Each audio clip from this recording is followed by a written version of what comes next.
Kalau tadi Pak Mulfahri bicara tentang tindak pencucian uang, bagaimana dengan persoalan teroris dan pemusnah massal?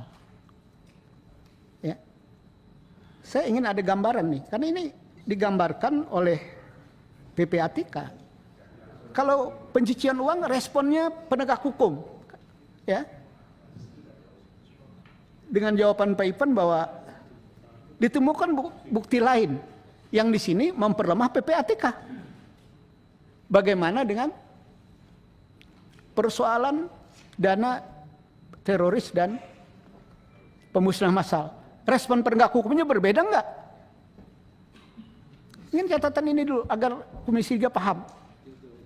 Kenapa? Ini bagian dari kesimpulan, khususnya TPPO, tolong dicatat sekretariat, bahwa kalau PPATK catatan-catatan ini tidak dipedulikan ya sama penegak hukum, maka di kesimpulan rapat semua rekomendasi yang berkaitan dengan catatan PPATK dilaporkan ke mitra kita, kejaksaan, kepolisian, PPATK atau kemana.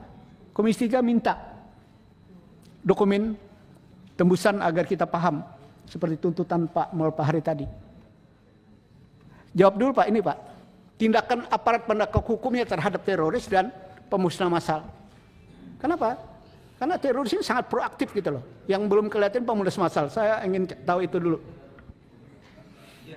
Pak Mulfahri yang kami hormati, kita bahkan ada program yang kita bilang recycling. Jadi jika tidak ditindaklanjuti oleh aparat penegak hukum, kita lihat lagi datanya.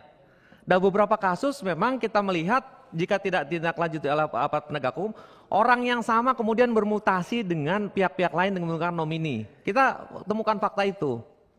Termasuk beberapa kasus yang lagi marak tidak ditindaklanjuti, kita lihat lagi orangnya, dia berubah menjadi orang lain, PT-nya PT lain, lokasinya lokasi lain, segala macam dengan transaksi yang lebih besar.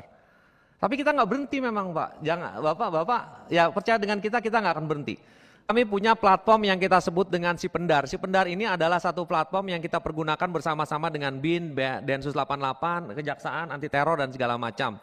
Jadi sepanjang tahun 2022 kami telah menyampaikan hasil analisis dan informasi transaksi keuangan yang berindikasi tindak pidana pendanaan terorisme. Sebanyak total 185 laporan yang terdiri dari 14 laporan terkait dengan insiden sudah terjadi. Lalu kemudian 99 laporan inquiry kami diminta, 72 laporan proaktif kami tidak diminta, kami berikan. Itu sudah ada semua Pak. Jadi kalau terkait dengan terorisme relatif karena sudah ada aksiden dan segala macam, tindak lanjutnya relatif lebih cepat gitu, lebih cepat dan lebih konkret dan lebih memang ada gitu. Beda lagi kalau dengan kasus yang harus di case building kan. Hanya data transaksi, kemudian kita diskusikan lagi, ternyata ada voucher, ternyata ada jual beli, ternyata ada sewa menyewa rumah dan segala macam, itu yang kemudian kita harus buktikan lagi dengan cara yang lain yang berbeda. Pak Pimpinan.